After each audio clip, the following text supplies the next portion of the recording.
Once again, the world's attention is drawn to the Democratic Republic of Congo, where a new Ebola outbreak has been confirmed.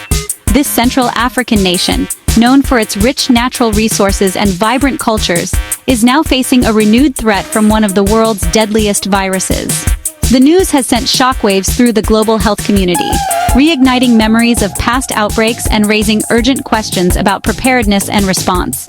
As headlines flash across screens and health officials address the public, concern is mounting not just in Congo, but around the world.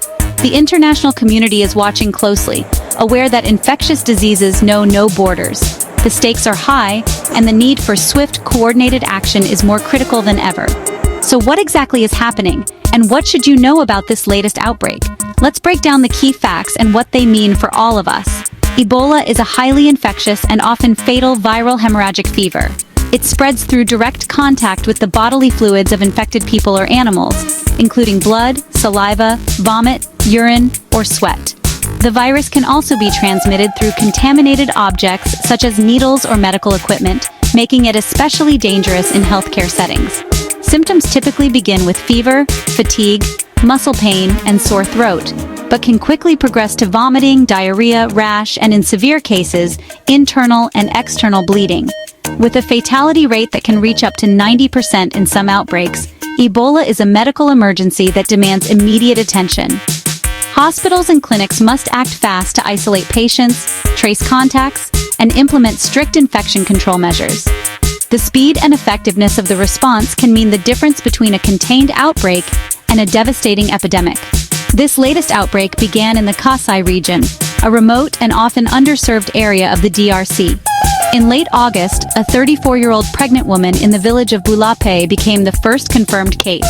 Her illness and tragic death marked the start of a chain of transmission that has since spread to neighboring communities, highlighting the vulnerability of rural populations and the challenges of delivering healthcare in hard-to-reach areas. Since the initial case, the numbers have continued to rise. As of now, there are 28 suspected cases and 15 reported deaths. Each number represents a person, a family, and a community affected by this crisis. The toll is not just physical, but emotional and social, as fear and uncertainty ripple through villages and towns. Among the victims are 4 courageous healthcare workers who risked their lives to care for others.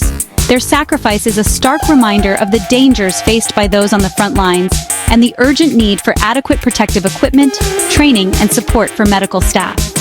In response, the World Health Organization has mobilized rapidly, sending teams of experts and vital resources to the region. International aid organizations are working alongside local authorities to coordinate the response, deliver medical supplies, and provide technical support.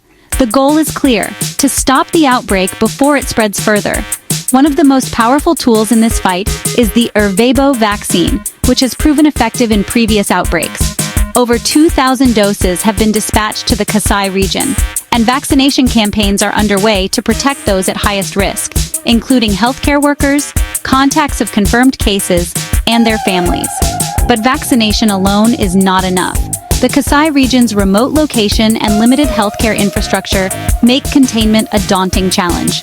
Poor roads, scarce medical supplies, and a shortage of trained personnel all hinder the response. Many villages are hours or even days away from the nearest health facility, making it difficult to transport patients and supplies quickly.